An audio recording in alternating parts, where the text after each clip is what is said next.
Breaking news చూస్తున్నాం. మంత్రి నారా లోకేష్ సంచలన వ్యాఖ్యలు చేశారు. టీడీపీ అధికారంలోకి వచ్చాక కూడా వైసీపీ దాడుల్లో ముగ్గురిని కోల్పోయామన్నారు.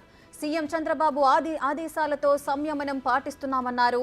రాష్ట్రంలో శాంతి భద్రతలకు విఘాతం కలగకుండా ఉండేందుకు తాము మౌనంగా ఉంటున్నట్లు తెలియజేశారు. గంజాయి విషయంలో పోలీసులు కఠినంగా వ్యవహరించాలని, 100 రోజుల్లో గంజాయి రహిత రాష్ట్రంగా తీర్చిదిద్దాలని ఆదేశించారు. రెడ్ బుక్ తన పని తాను చూసుకుంటూ పోతుందని తెలిపారు. రుషికొండపై అధికారులు త్వరగా నివేదిక తయారు చేసి సీఎం చంద్రబాబుకు సమర్పించాలని కోరారు.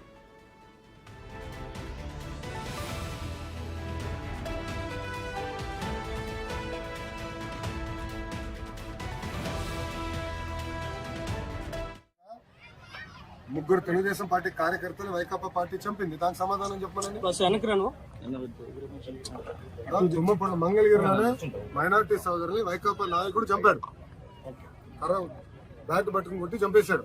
వాళ్ళు మా కార్యకర్తలు చంపి ఇప్పుడు ఏం ప్రశ్న అడుగుతున్నారు. ఈ రోజు కూడా తాడిపత్రిలో మా కార్యకర్తను చంపేశారు. చంద్రబాబు నాయుడు గారు ఓర్పు సహనంతో మమ్మల్ని ఉండమన్నారు కనుక ఓర్పు సహనంతో ఉన్నాం. లా అండ్ ఆర్డర్ మెయింటైన్ చేయమన్నారు కనుక మేము ఎక్కడ ఇష్యూ చేయట్లా. మంగళగిరిలో కూడా లా అండ్ ఆర్డర్ ఉండాలి, నేను ఇష్యూ చేయట్లా.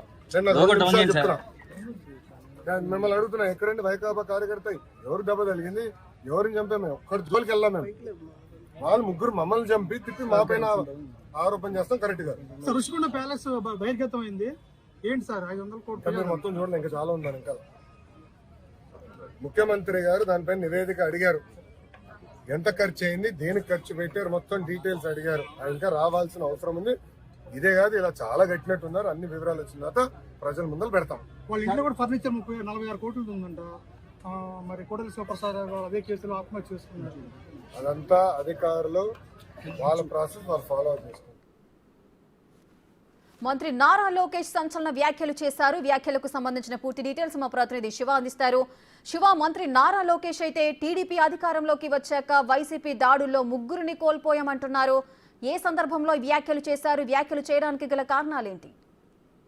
మొత్తం మీద చూసుకుంటే తెలుగుదేశం పార్టీ నేత మంగళగిరి శాసనసభ్యుడు మంత్రి నారా లోకేష్ కీలకమైన వ్యాఖ్యలు చేశారు. ప్రధానంగా చూసుకుంటే తెలుగుదేశం పార్టీ అధికారంలోకి వచ్చిన తర్వాత వైఎస్ఆర్సీపీ నేతలు చేసిన దాడుల్లో టీడీపీ నేతలు ముగ్గురు చనిపోయిన సంఘటన కనిపించింది. ఎవరు దాడులు చేస్తున్నారు, మా ఓర్పు సహనాన్ని వీళ్ళు పూర్తి స్థాయిలో కూడా ఉపేక్షిస్తున్న పరిస్థితి కనిపిస్తా ఉంది. అయితే ఎక్కడా కూడా మేము దాడులకు కానీ హింసలకు కానీ ప్రోత్సహించే పరిస్థితి లేదు. అలాగే వైసీపీ వాళ్ళే తెలుగుదేశం పార్టీ కార్యకర్తలను ఈ రకంగా దాడులు చేస్తున్నారు.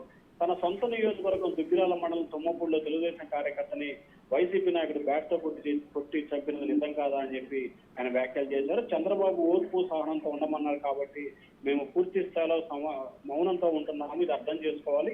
తన రెడ్ బుక్ తన పని తాను చేసుకుపోతుందని చెప్పి స్పష్టమైన వ్యాఖ్యలు కూడా చేశారు. అలాగే వైజాగ్ రుషికొండ వ్యవహారంపై ముఖ్యమంత్రి నివేదిక అడిగారు. దీనిపై సమగ్రమైన విచారణ జరుగుతుంది. ఆ తర్వాత ఎవరైతే బాధ్యులు ఉంటారో వారిపై చర్యలు తీసుకునే అవకాశాలు కనిపిస్తుంది. ఒక వైజాగ్ రుషికొండే కాదు, రాష్ట్రంలో ఇలాంటివి కోకోలాలుగా ఉన్నాయని చెప్పి కూడా లోకేష్ అయితే కీలక వ్యాఖ్యలు చేశారు. అలాగే గంజాయి విషయంలో పోలీసులు కఠినంగా వ్యవహరించాలి. రాష్ట్రంలో 100 రోజుల తర్వాత ఎక్కడ గంజాయి అనే మాట వినపడకూడదని చెప్పి లోకేష్ స్పష్టమైన హెచ్చరికలు అయితే జారీ చేశారు. Right, thank you Shiva, thanks for the details.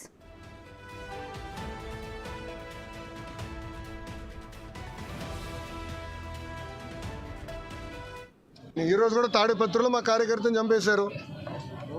Chandrababu Naidu గారు ఓర్పు సహనంతో మమ్మల్ని ఉండమన్నారు కనుక ఓర్పు సహనంతో ఉన్నాం. లా అండ్ ఆర్డర్ మెయింటైన్ చేయమన్నారు కనుక మేము ఎక్కడ ఇష్యూ చేయట్లా. మంగళగిరిలో కూడా లా అండ్ ఆర్డర్ ఉండాలి, నేను ఇష్యూ చేయట్లా. నాకు 2 నిమిషాలు చెప్తున్నా. నేను మిమ్మల్ని అడుగుతున్నా, ఎక్కడండి వైకాపా కార్యకర్త ఎవరు దెబ్బ తగిలింది, ఎవరిని చంపా మేము ఒక్కడి జోలికి వెళ్ళాం. మేము వాళ్ళు ముగ్గురు మమ్మల్ని చంపి తిప్పి మా పైన ఆరోపణ చేస్తాం. కరెక్ట్ కాదు. ముఖ్యమంత్రి గారు దానిపైన నివేదిక అడిగారు. ఎంత ఖర్చు అయింది, దేనికి ఖర్చు పెట్టారు, మొత్తం డీటెయిల్స్ అడిగారు. ఇంకా రావాల్సిన అవసరం ఉంది. ఇదే కాదు, ఇలా చాలా కట్టినట్టున్నారు. అన్ని వివరాలు వచ్చిన తర్వాత ప్రజల ముందర పెడతాం. వాళ్ళ ఇంట్లో కూడా ఫర్నిచర్ 46 కోట్లు ఉందంట. మరి కోడలి సూపర్స్టార్ అదే కేసులో ఆత్మహత్య చేసుకున్నారు. అదంతా అధికారులు వాళ్ళ ప్రాసెస్ వాళ్ళు ఫాలో చేసుకుంటారు. Thank you. ఈ రోజు కూడా